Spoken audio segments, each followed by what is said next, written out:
اعوذ باللہ من الشیطان الرجیم بسم اللہ الرحمن الرحیم السلام علیکم ورحمۃ اللہ وبرکاتہ۔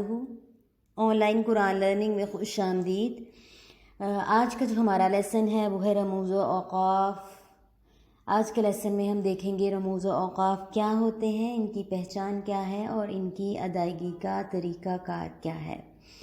تو سب سے پہلے میں آپ کو بتاتی چلوں، رموز یعنی رمز کی جمع ہے، رموز کہتے ہیں اشارے کو، اور اوقاف وقف کی جمع ہے، اور اوقاف کہتے ہیں وقف یعنی کس جگہ پہ ہم نے رکنا ہے، کس پہ نہیں رکنا۔ تو رموز و اوقاف سے مراد قرآن پاک میں کہاں کہاں پر ہم نے رکنا ہے، کہاں کہاں پر ہم نے دوبارہ اعادہ کرنا ہے، یعنی پیچھے والے لفظ کے ساتھ ملانا ہے اگلی آیت کو۔ تو پھر آج کے لیسن میں ہم یہی رموز و اوقاف کے متعلق دیکھیں گے۔ قرآن پاک سے میں آپ کو بتاتی چلوں گی کہ کس جگہ پر ہم نے وقف کرنا ہے، کس جگہ پر ہم نے نہیں وقف کرنا۔ تو اگر تو تجوید کی روح سے دیکھا جائے تو قرآن حضرات کے نزدیک وقف کی بہت سی اقسام ہیں۔ کچھ وقف جو ہیں وہ کیفیت وقف کے لحاظ سے ہوتا ہے، کچھ محل وقف کے لحاظ سے ہوتا ہے، یعنی اگر لفظ ساکن ہے تو وہاں پر کیسے وقف ہوگا، اگر متحرک ہے تو وہاں پر کیسے وقف ہوگا، اور اگر کوئی بھی انسان اپنی مرضی سے وقف کرتا ہے تو پھر دوبارہ اعادہ کس طریقے سے کرے گا۔ اور اگر محل وقف کے لحاظ سے دیکھا جائے تو اس کی بھی بہت سی قسمیں ہیں، وقف تام، وقف کافی، وقف حسن، وقف قبیح۔ اور پھر اگر وقف دیکھا جائے تو قاری حضرات کی مرضی پہ بھی ڈیپینڈ کرتا ہے، وہ کس طریقے پر اپنی مرضی سے پڑھتے ہوئے کہاں پر وقف کرتا ہے، پھر دوبارہ کیسے شروع کرتا ہے۔ اگر تو کسی طلبہ کو پڑھا رہا ہے تو اسے سمجھانے کے لیے کس جگہ پر وقف کرتا ہے۔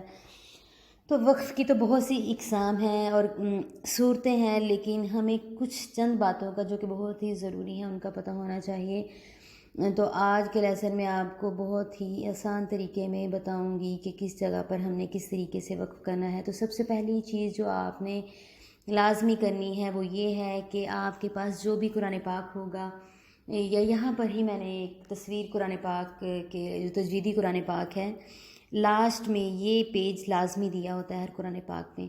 تو یہاں پر انہوں نے جو بھی قرآن پاک پر وقف کی جگہ آئیں گی، یہ جیسا کہ آپ کو نظر آ رہی ہے، چھوٹا سا یہ جو آپ کو دائرہ نظر آ رہا ہے، یہاں سے لے کے ان 3 نقطوں تک یہ قرآن پاک میں رموز و اوقاف ہیں۔ یہ چھوٹا سا دائرہ میم، قا، جیم، زا، صاد، صل، قاف، صل، قف، سکتہ، وقفہ، لام، کاف، اور یہ 3 جو آپ کو نقطے نظر آ رہے ہیں، یہ پورے قرآن پاک میں رموز و اوقاف ہیں۔ جہاں بھی قرآن پاک میں ان رموز و اوقاف میں سے کوئی بھی آیت کے درمیان آئے، کوئی بھی رمز، یا پھر آیت کے شروع میں آئے یا آخر میں آئے، جو بھی آئے، آپ نے ان تمام رموز و اوقاف کو دھیان میں رکھنا ہے۔ سب سے پہلے آپ نے اس پیج کو ذہن نشین کرنا ہے، یعنی کس لفظ پر ہم نے وقف کرنا ہے، کس پہ نہیں کرنا۔ تو یہ جو آپ کو دائرہ بنا نظر آ رہا ہے، یہ آیت کے آخر میں قرآن پاک میں ہر آیت کے آخر میں آپ کو ملے گا، کیونکہ اس کا مطلب ہی آیت کے ختم ہونے کی جگہ ہے، تو یہاں پر وقف کرنا ضروری ہے۔ اور اس سے آگے آپ کو یہ جو میم نظر آ رہی ہے، چھوٹی سی میم نظر آ رہی ہے آپ کو، یہاں پر بھی ہم نے وقف لازم کرنا ہے۔ اور یہ جو طوا نظر آ رہی ہے چھوٹی سی، یہاں پر بھی ہم نے وقف کرنا ہے، جیم پر بھی وقف کرنا ہے، زا پر بھی وقف کرنا ہے۔ پہلی جو 5 علامات ہیں یہاں پر ہم نے ٹھہرنا ہی ٹھہرنا ہے۔ ان کو جو ہے قرآن مجید میں جو ہے ماہرین قرآن، انہوں نے ان کو اوقاف معتبرہ کے نام سے معصوم کیا ہے۔ یہ جو 5 علامات ہیں ان پر ہم وقف کریں گے ہی کریں گے۔ اور یہ جو صاد سے لے کے یہ 3 نقطوں تک علامات ہیں، یہاں پر اگر تو ہم وقف کرتے ہیں تو ہمیں دوبارہ اعادہ، یعنی آیت اگر ہم وقف کرتے ہیں کسی بھی لفظ پر، جیسا کہ الحمدللہ، وقف ہم نے کیا، مثال کے طور پر اگر ان میں سے کوئی بھی یہ جو زا کے نیچے کوئی بھی لفظ آ جاتا ہے یا آیت کے کسی بھی حصے میں آ جاتا ہے تو ہم پھر رب العالمین یہاں سے شروع نہیں کریں گے، ہم پیچھے والے لفظ یعنی الحمدللہ رب العالمین پیچھے والے لفظوں کو ساتھ لیتے ہوئے پھر آگے دوبارہ آیت کو پڑھنا شروع کریں گے۔ تو میں آپ کو قرآن پاک سے بتاتی چلتی ہوں کہ کس آیت پر، کس لفظ پر کیسے، کس طریقے سے وقف کرنا ہے اور دوبارہ شروع کرنا ہے۔ آپ نے صرف اس بات کا دھیان رکھنا ہے، یہ جو 5 علامات ہیں، یہ جو آیت کے اینڈ پہ جو آتا ہے، یہ دائرہ بنا زا جیم قا میم، ان 5 لفظوں کو آپ نے ذہن نشین کر لینا ہے کہ یہاں پر ہم نے وقف کرنا ہی کرنا ہے۔ اس کے علاوہ جو علامات آئیں گی اس پر ہم نے وقف کرنے کی صورت میں اعادہ لازمی کرنا ہے۔ تو چلے آئیے میں قرآن پاک سے آپ کو بتاتی ہوں کہ کس طریقے سے کیسے وقف کرنا ہے اور دوبارہ کیسے شروع کرنا ہے۔ یہ آپ کے سامنے سورۃ الفاتحہ ہے اور اس سے ہم آغاز کرتے ہیں رموز و اوقاف سیکھنے کے متعلق۔ تو سب سے پہلی آیت مبارکہ جو ہے وہ ہے الحمدللہ۔ پہلے بھی میں نے آپ کو بتایا، اگر تو ہم ایسے پڑھ رہے ہیں بسم اللہ الرحمن الرحیم الحمدللہ، ہمارا سانس ٹوٹ گیا، ہم نے الحمدللہ پہ وقف کیا، تو پھر ہم رب العالمین یہاں سے شروع نہیں کریں گے، ہم پیچھے سے، یعنی ہم یہاں سے شروع کریں گے الحمدللہ رب العالمین۔ تو یہ تو وقف کی ایک صورت ہو گئی، یعنی اعادہ کرنا، پیچھے والے لفظ کے ساتھ ملاتے ہوئے پڑھنا۔ یہ قاری کی مرضی پر ڈیپینڈ کرتا ہے کہ وہ کس طریقے سے پڑھ رہا ہے اور کس طریقے سے وقف کرے گا اور پھر دوبارہ پڑھنا شروع کرے گا۔ اور یہ جو ہم نے لام پڑھا تھا کہ لام پر ہم ہرگز نہیں رک سکتے، لا سے ہی اندازہ ہو جائے گا کہ لام پہ ہم نے نہیں رکنا۔ تو یہ عالمین ہم ساکن نہیں کریں گے، نون کو ہم نون کو را کے ساتھ ملاتے ہوئے آگے آیت کو جاری رکھیں گے، جیسا کہ نون زبر را، نر را زبر حا، راح، نر رحمن الرحیم، ہم نے نون کے ساتھ را کو ملاتے ہوئے الحمدللہ سے لے کے ہم یہاں تک نر رحمن الرحیم سے مالک یوم الدین تک آتے ہوئے ہم یہاں پر وقف کریں گے۔ اور آیت کے اینڈ پر اگر ہم وقف کر رہے ہیں، لفظ کے اوپر کوئی بھی حرکت ہو، جیسا کہ زبر ہو سکتی ہے، زیر پیش جو بھی ہو، ہم نے کیا کرنا ہے، ہم نے یہاں پر نون کو ساکن کر دینا ہے۔ کوئی بھی لفظ ہوگا، نون نہیں، جو بھی کوئی لفظ آئے گا ہم یہاں پر ساکن ضرور کریں گے۔ اور یہ ہم نے دوسری علامت قوا بھی چھوٹی سی ہم نے جو آپ کو نظر آ رہی ہے ہم نے دیکھی تھی، توا پر بھی وقف لازم ہے، معتبرہ ہے، تو توا پر بھی ہم وقف کریں گے۔ یہ جیسا کہ نستعین، ان کو ہم نے ساکن کیا، یہاں پر بھی ہم وقف کریں گے۔ تو یہ دیکھیں آپ کو چھوٹا سا علیہم کے آگے لام لکھا نظر آ رہا ہے، اس کا مطلب ہے یہاں پر ہم نہیں رک سکتے، علیہم غیر المغضوب علیہم، آیت کو ملاتے ہوئے ہم یہاں پر آگے الفاظ کی ادائیگی جاری رکھیں گے۔ آگے یہ ہم نے جو رموز و اوقاف والے پیج کے اینڈ پہ ہم نے دیکھا تھا، 3 نقطے تھے جو چھوٹے سے، یہ دیکھیں صاد اور لام یہ کے اوپر آپ کو نظر آ رہے ہیں، جیم کے اوپر، اس کا مطلب یہ تھا اگر تو ہم ایک پہلی جگہ پر نہیں وقف کرتے تو دوسری جگہ پر وصل یعنی ملاتے ہوئے ہم آگے آیت کو جاری کریں گے، یعنی یہ جو 2 آپ کو نظر آ رہے ہیں ان کو ایک جگہ پر اگر ہم وقف نہیں کرتے تو دوسری جگہ پر ہمیں لازمی وقف کرنا پڑے گا۔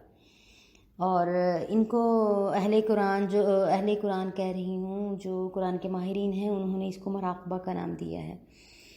اس کے علاوہ جو آگے قرآن پاک میں جیسا کہ من قبلک، جیم آپ کو نظر آ رہی ہے، جیم پر بھی ہمیں وقف کرنا ہوگا کیونکہ یہ وقف معتبرہ میں سے ہے۔ 5 جو علامات ہیں یہ آپ نے ذہن میں لازمی رکھنی ہے، آیت کے ختم ہونے کی جگہ میم قا جیم سا، ان جگہوں پر ہم نے وقف لازمی کرنا ہے۔ اس کے علاوہ اگر ہم وقف کرتے ہیں تو ہم اعادہ لازمی کریں گے۔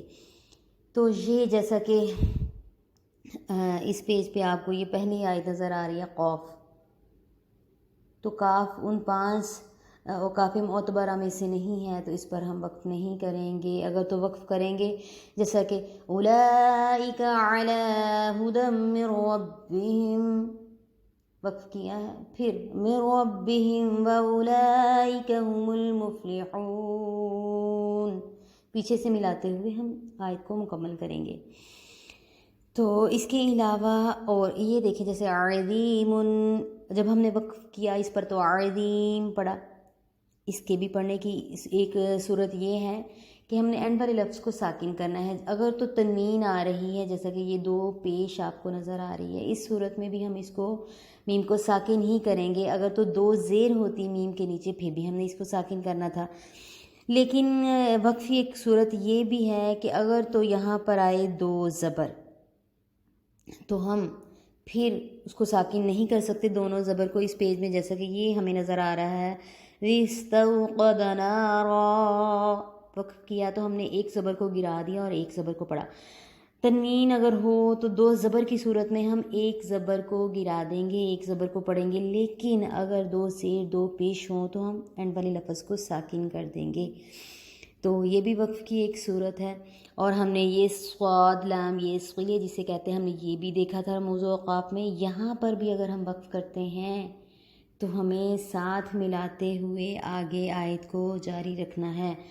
قالوا آمنا وإذا خلوا إلى شياطينهم،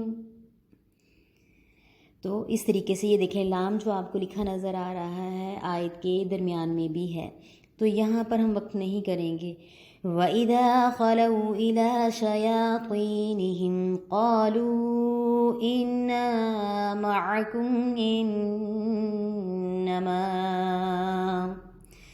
یہ ہم وقف نہیں کریں گے اور ساتھ ملاتے ہوئے ہم آیت کے اینڈ تک جائیں گے۔ ہاں اگر آپ کا سانس پھول گیا ہے یا ٹوٹ رہا ہے، پھر اگر ہم وقف کرتے ہیں تو پیچھے والے لفظوں کے ساتھ ملاتے ہوئے ہم دوبارہ شروع کریں گے۔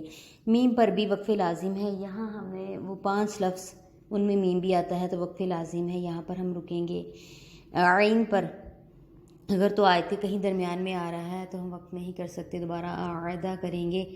تو اسی طرح قرآن پاک کے جو رموز و اوقاف ہیں، ساتھ ساتھ اگر تو ہم قرآن پاک کو پڑھیں گے تو پھر ساتھ ساتھ میں بھی میں آپ کو بتاتی چلوں گی، جیسا کہ یہ آپ کو صاد ہم نے رموز و اوقاف میں پڑھا تھا کہ یہاں پر ہم وقف نہیں کرتے، ساتھ ملاتے ہوئے مثلہ وَادْعُوا شُهَدَاءَکُمْ،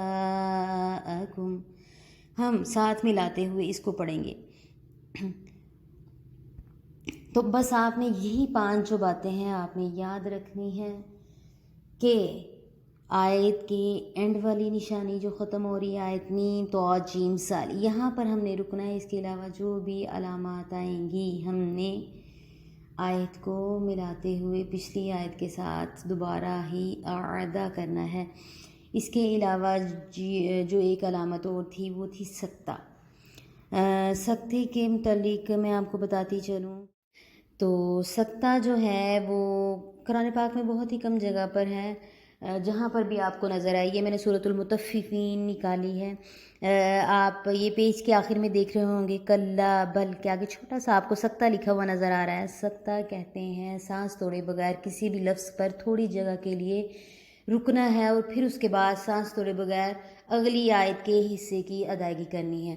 تو سکتے کی ادائیگی اس طریقے سے ہوگی، کلا بل ران على قلوبهم ما كانوا يكسبون، تو سکتہ یعنی سانس توڑے بغیر آیت کے حصے پر تھوڑی دیر کے لیے رکنا، جہاں پر بھی آپ کو سکتہ لکھا ہوا نظر آئے گا پھر تھوڑی دیر رکنے کے بعد 2 سے 3 سیکنڈ کے لیے رکنا ہے، پھر آیت کا اگلا حصہ شروع کرنا ہے۔ اور اس کے علاوہ ایک اور بات جو آپ کو بتانی تھی کہ اگر تو آیت کا یہ آپ کو سورۃ ضحیٰ نظر آ رہی ہے، اس صورت کے آخری لفظ آیت جہاں پر آیت ختم ہوتی ہے آخری لفظ آپ دیکھ رہے ہیں تنہر فحدث تقہر، یہ آیت کا اینڈ والا حصہ پہلے ہی ساکن ہے، تو جب ہم وقف کریں گے تو اینڈ والا حصہ ہم ساکن ہی پڑھیں گے۔ اور جیسا کہ اگر ہم ساکن یہ علم نشرح ساکن لفظ پر وقف کر رہے ہیں تو اینڈ والا لفظ پہلے ہی ساکن ہے تو ہم اسی کو ساکن ہی پڑھیں گے۔ پھر دوبارہ آیت کو ملاتے ہوئے علم نشرح لک صدرک، تو اس طریقے سے اس کی ادائیگی کریں گے۔ لیکن اگر پہلے ہی اینڈ والا لفظ آیت کے ختم ہونے کی نشانی جو آپ کو نظر آ رہی ہے یہاں ساکن ہے اینڈ والا لفظ، تو پھر ہم ساکن ہی پڑھیں گے۔ اور اگر یہ دیکھیں آیت کے اینڈ پر لام پر کھڑی زبر آ رہی ہے ہر جگہ آپ کو، اولا تلصقا، تو پھر ہم اس کو اس طریقے سے ہی پڑھیں گے، کھڑی زبر کی ادائیگی جس طریقے سے ہوتی ہے ویسے ہی ہم وقف کریں گے، جیسا کہ یا رضا اعلا، تو یہ وقف اگر تو لفظ اینڈ والا ساکن ہو تو یہ پھر اس طریقے سے وقف کریں گے۔ اس کے علاوہ جو میں نے آپ کو ایک اور بات بتانی ہے وہ یہ تھی،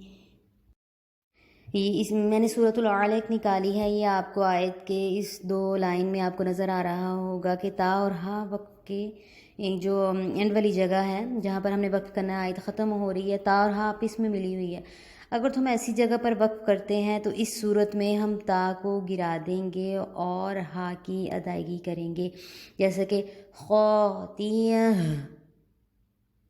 تا کو گراتے ہوئے ہا ہم اینڈ پہ نکالیں گے۔ تو یہ بھی وقف کی ایک صورت ہے جہاں پر بھی یہ تا اور ہا ساتھ ملی ہوئی ہوں گی، تا کو ہم گراتے ہوئے صرف آیت کے آخر میں وقف کی صورت میں ہا جو ہے کی ادائیگی کریں گے۔ تو یہ تو تھی وقف کی علامات۔ بس آپ نے ایک بات ہی ذہن میں رکھنی ہے کہ 5 جو وقف کی علامات ہیں، وقف آیت کے ختم ہونے کی جگہ میم قا جیم صاد، یہاں پر ہی ہم وقف کریں گے۔ اس کے علاوہ جو بھی اور رموز و اوقاف ہوں گے، ہم اگر کسی بھی جگہ پر وقف کرتے ہیں تو دوبارہ اعادہ ضرور کریں گے۔